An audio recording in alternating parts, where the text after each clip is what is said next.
UAPA लगे ना लगे, सांसद हूं शायद ना लगे, लेकिन बहुत तरह की तोहमत लगेगी।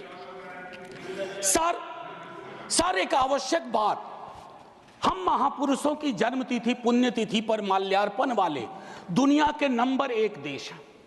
इतनी पुष्प वर्षा करते हैं जन्मतिथि और पुण्यतिथि पे, लेकिन सर वो तिथियां इस बात की भी होती है कि हम अपनी चुनौतियों को स्वीकार करें।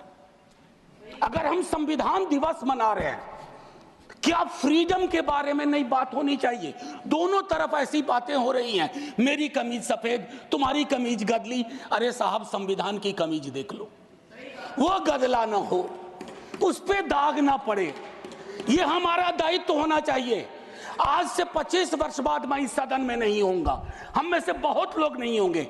जब 100 साल पे चर्चा हो रही होगी, बहुत चर्चा होगी, लोग विश्लेषण करेंगे, जैसे आज हम करते हैं कि नेहरू को यह करना चाहिए था, नेहरू ने वो नहीं किया। 100 साल बाद कोई आपके बारे में टिप्पणी करे, मैं जीवित नहीं रहूं, संभवतः मैं सदन में नहीं रहूंगा, लेकिन वो भी अच्छा नहीं लगेगा सर, अशोभनीय लगेगा। टाइम मशीन नहीं है सर, नहीं तो मैं अपने सारे साथियों को 47-46 ले जाता। खून की नदियां बह रही थी दोनों तरफ, खून की नदियां।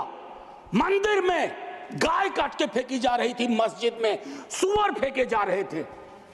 उस दौर में एक ऐसे देश के निर्माण का संकल्प, गलतियां हुई होंगी। आप विलेन क्यों बनाते हो भाई? विलेन मत बनाओ, आपसे भी गलतियां होती हैं, हमसे हुई हैं। मैं सिर्फ इतना कहता हूं माननीय उपसभापति महोदय कि जब हम तबसरा करते हैं इस तरह के नेताओं पे, तो हम भूल जाते हैं 47 में इस देश की क्या हालत है। सर आपने घर बनाया हो, मैंने नहीं बनाया अभी तक, मेरे पिता ने बनाया। सर ग्राउंड फ्लोर बनाने में सबसे ज्यादा मेहनत लगती है, नींव है वो। नेहरू और अंबेडकर, पटेल, आजाद ने नींव डाली। आप सेकंड थर्ड फ्लोर बना रहे हैं, उन्होंने फर्स्ट फ्लोर बनाया, आप 5 फ्लोर और बनाइए, लेकिन नींव के बगैर फ्लोर किसी काम का नहीं है, ये याद रहना चाहिए। सर माननीय उपसभापति महोदय, हमारे प्रधानमंत्री जी, भाजपा के कई साथी, और चूंकि ये संविधान की डायरेक्टिव प्रिंसिपल्स में है कि यूनिफॉर्म सिविल कोड, सर मैंने विस्तार से अध्ययन किया है, नड्डा साहब ने भी अध्ययन किया होगा, तमाम साथियों ने। सर कई तरह के उस पर विचार थे, लेकिन डोमिनेंट विचार था कि इसको रखो, किसी दिन वक्त आएगा इस पर बात होगी। सर 44 आर्टिकल, जो कि ड्राफ्ट में 35 था, उससे पूर्व आर्टिकल 39 क्लॉज सी है sir, about concentration of wealth. Income inequality का इस देश में जो आलम है, हम टाइम बॉम्ब पे बैठे हुए हैं, टाइम बॉम्ब है ये, और ये सबको इंपैक्ट कर रहा है, ना सिर्फ गरीब मजलूम वर्गों को, मध्यम वर्ग को। अभी हालिया रिपोर्ट आई कि प्रॉफिट मेकिंग कंपनीज, लेकिन उनकी प्रॉफिट का एम्प्लॉय के सैलरी में कोई रिफ्लेक्शन नहीं है सर। रिलेटिव डिप्रिवेशन का जन्म हो रहा है। 44 तक पहुंचिए यूनिफॉर्म सिविल कोड तक, लेकिन रास्ते में एक मील का पत्थर है, आर्टिकल 39C। वहां रुकिए, ठहरिए, सोचिए कि इसको, क्योंकि अंबेडकर साहब को आप कोट कर रहे थे सोशलिज्म के बारे में, कि वो कहते थे कि वो तो रचा बसा है, सेक्युलरिज्म रचा बसा, मानता हूं, लेकिन उन्होंने नेशनलाइजेशन ऑफ लैंड और इंडस्ट्री की भी बात की थी।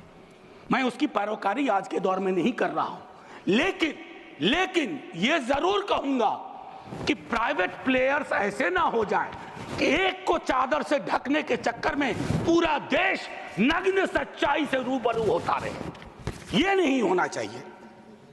अब सर मैं एक बात कहता हूं, आज जब मैं यहां बोल रहा हूं, इस देश के किसी न किसी कोने में सीवर से एक आध डेथ हो चुकी होगी, सीवर में उतर करके। खुदाई चल रही है इस देश में, कई जगह खोदे जा रहे हैं। एक खुदाई हम सब सांसद मिलके करें, वो जो सेप्टिक टैंक और सीवर में उतर करके जहरीली गैस से मरने वाले लोग, ये कौन है? ये हम एक हैं तो सेफ हैं में नहीं आते, ये हमारे हिस्सा नहीं है।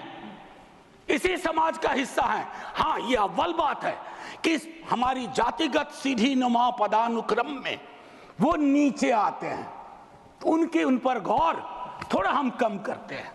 ये नहीं होना चाहिए। और मैं समझता हूं कि फ्रीडम की जब बात हो तो हम मूल्यांकन करें। फ्रीडम में हाइफन नहीं होता है, फ्री के बाद डॉम नहीं। जैसे जॉर्ज ऑरवेल की किताब में था, all animals are equal but some animals are more equal than others. इस देश में नाम और सरनेम से भी चीजें तय होती हैं। खालिद नाम है, जेल में रहोगे, सुनवाई नहीं होगी। हैदर नाम है, मीरान हैदर, नहीं सुनवाई होगी। इमाम नाम है, सर्जिल इमाम, नहीं होगा। गुलफिशा होगी, नहीं होगा। तो ये सारी चीज, एक मिनट आप, मैं मेरा टाइम पॉज कर दीजिए, मेरा टाइम पॉज कर दीजिए, मेरा टाइम पॉज कर दीजिए। मैम चेयरपर्सन, मेरा टाइम पॉज कर दीजिए। Don't shout. मैम मैं सिर्फ इतना कहना चाहता हूं, अभी यहां बोल रहा हूं, मूलवासी बचाओ संघ मंच है छत्तीसगढ़ में, अनलॉफुल बना देते हैं आप।